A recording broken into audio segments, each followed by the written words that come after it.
और दूसरी बात, सबसे इम्पोर्टेंट बात मैं आपको बता रहा हूँ, बिल्कुल जो इम्पोर्टेंट है भाई, बिल्कुल मैं मेरे पास बिल्कुल ऐसे स्टूडेंट आ रहे हैं फिलहाल जो बिल्कुल जीरो लगा लो भाई, बिल्कुल जीरो, जिनसे एक राउंड भी नहीं बन रहा है, और उनको मैं तैयार कर रहा हूँ और मैं तैयार करूँगा भाई। ठीक है, अगर ऐसा कोई है जिस बंदे ने अपने जीवन में कभी भागदौड़ नहीं कर रखी और एमपी कांस्टेबल की या एमपीएसआई की तैयारी कर रहा है, तो उसके लिए तो बहुत ज़्यादा इंपॉर्टेंट है भाई, उसके लिए तो बहुत ज़्यादा इंपॉर्टेंट है अभी 1 घंटा निकालना। मैं आपको अब फिर बता रहा हूँ, हर एक मैंने इन्फॉर्मेशन दी है, सारी सही सटीक बैठी है, सटीक मैंने बताई है।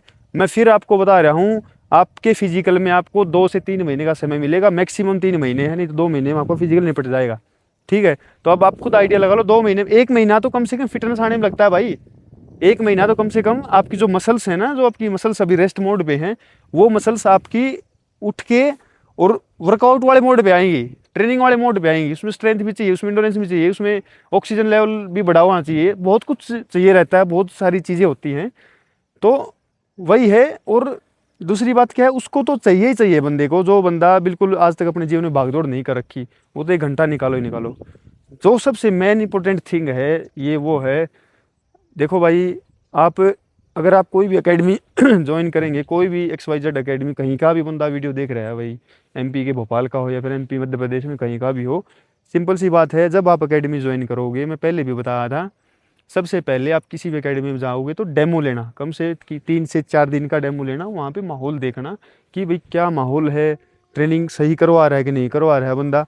दूसरी बात क्या है, जिससे आप ट्रेनिंग ले रहे हो, आपको उसके बारे में पता होना चाहिए कि ये बंदा कहाँ खेला है, इसने अपने जीवन में क्या किया है, खुद ये फिजिकल करता था, खुद की इसकी रेस कितने की आ रही है, कितने की आती थी। जो बंदा सामने वाला बता रहा है वो, उस पर विश्वास मत करो, थोड़ा सा क्रॉस वेरीफाई खुद भी करो। ठीक है, मैं आपको ये नहीं बोल रहा हूँ कि प्रवीण बुरा के पास आओ, प्रवीण बुरा के पास आने की कोई आवश्यकता नहीं है। प्रवीण बुरा तो वैसे भी आपको यूट्यूब पे वर्कआउट देगा, बिल्कुल फ्री ऑफ कॉस्ट देगा। ठीक है ना।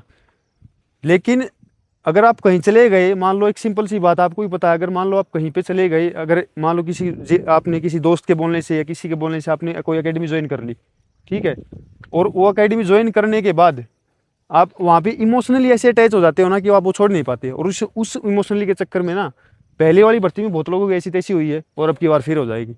तो भाई इमोशनली मत हो, सेल्फिश बनो, अपना देखो, है ना, सबसे प्रायोरिटी अपने आप को दो, अपने आप को प्रायोरिटी दोगे तभी आप आगे निकलोगे। ठीक है ना भाई, जो बंदा सेल्फिश होता है ना, आज के दिन वही आगे निकलता है, सीधी सिंपल सी बात ये है। तो भाई आप सेल्फिश बनो, देखो किस कोच के पास जा रहे हो, किसके पास नहीं जा रहे हो, कहाँ हमें ट्रेनिंग करनी है, कहाँ नहीं करनी है। ठीक है, बाकी भाई ऑल द बेस्ट, सभी को ध्यान रखना अपना। जय हिंद।